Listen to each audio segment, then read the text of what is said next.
Pinakokomento na ng Korte Suprema si Executive Secretary Lucas Bersamin at ang dalawang kapulungan ng Kongreso hinggil sa petisyon na nagpapabasura sa 2025 General Appropriations Act. Samantala, pagdinig hinggil sa paglilipat ng halos 70 bilyong piso na excess fund ng PhilHealth sa National Treasury, sinimulan na ng Korte Suprema. Narito ang balita ni Margot Gonzalez.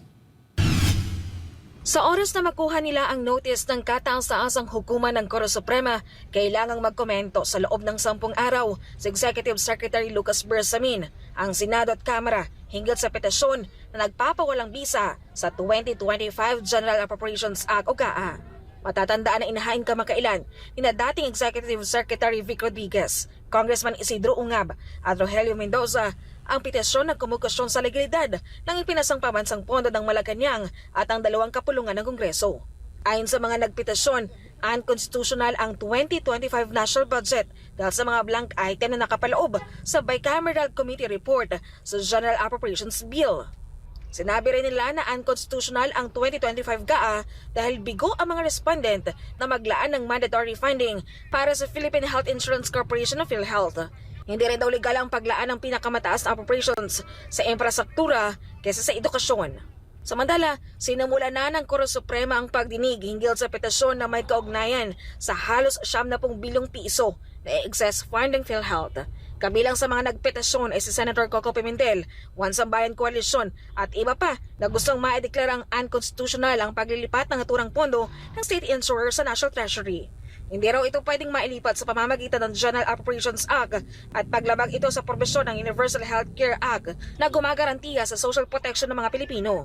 Nakasaad daw sa probisyon ng UHC ng excess fund ay dapat gamitin sa pagpapataas ng benepisyo. Sa report, halos 60 bilyong piso na ang nailipat sa National Treasury kasunod ng inilabas na circular order ng Department of Finance.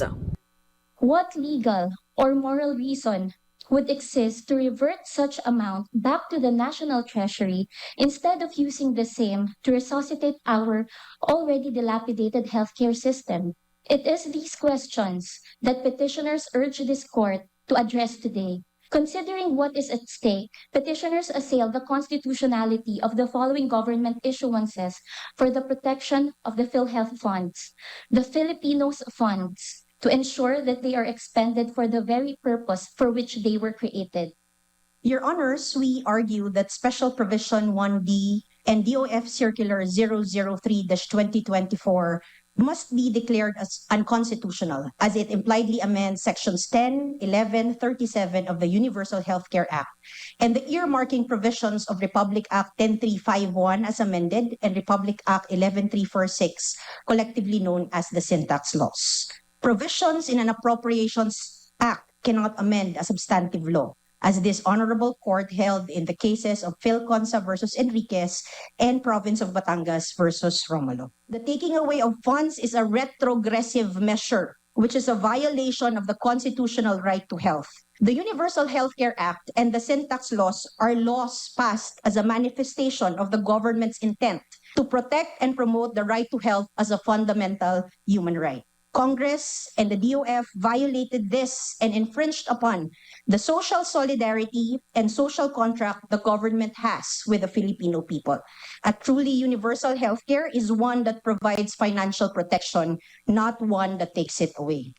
Gate pa ng mga counsel ng petitioner, hindi makatarungan na pilayan ng pondo ang PhilHealth ngayong kailangan na kailangan ito ng mga Pilipino kasunod ang napakataas na out-of-pocket spending ng mga Pilipino na siyang isa sa mga pinakamataas sa ASEAN. Ang pagdedeklara na illegal ang fund transfer ay paraan daw ng pagpapatigil sa abusong ginagawa ng Kongreso sa kanilang power of the purse. Let's not go far. The overwhelming number of patients in line at Philippine General Hospital's outpatient department at 4 o'clock in the morning speaks for the true state of health of our people. This and the numbers of PhilHealth's own financial statements. How can the government even claim there is excess funds? Your Honors, by declaring Special Provision 1D and DOF Circular as unconstitutional, we will be able to stop Congress' abuse of its power of the purse and will uphold our constitutional right to health. Samantala, si Soljan Minardo Guevara ay giniit na walang masamang plano ng gobyerno sa fund transfer. Ang hangarin daw nito ay mapunduhan ang mga mahalagang proyekto ng gobyerno. Contrary to what has been portrayed by some critics, there was no dark or sinister plan behind the transfer of the 16 billion peso fund balance from PhilHealth to the Treasury. Rather, I will emphasize that said transfer was a temporary measure to address, within legal bounds of course, concerns on fund availability for important government programs and projects. Iginit naman ni Guevara na dapat alisin bilang respondent sa petisyon si Bongbong Marcos Jr. dahil sa kanyang immunity bilang Pangulo ng Bansa. Samantala, iba't ibang grupo naman ang pumwesto sa harap ng Korte Suprema para ihayag ang kanilang hindi pagpabor sa pangingialam ng pondo ng state insurer. Tinututulan namin ito dahil ang PhilHealth funds ay nakalaan para sa pangkalusugang pangangailangan, hindi para sa kung ano-anong projects na sinasabi ng gobyerno. Nakita nila itong pera at sinabi nila excess funds. Pero bakit ba may so-called excess funds? Dahil hindi agad-agad nababayaran ang mga doktor at mga ospital na gumastos para sa pagpapatingin ng mga pasyente. Para sa Diyos at Pilipinas, kumahal Margaret Gonzalez, SMNI News.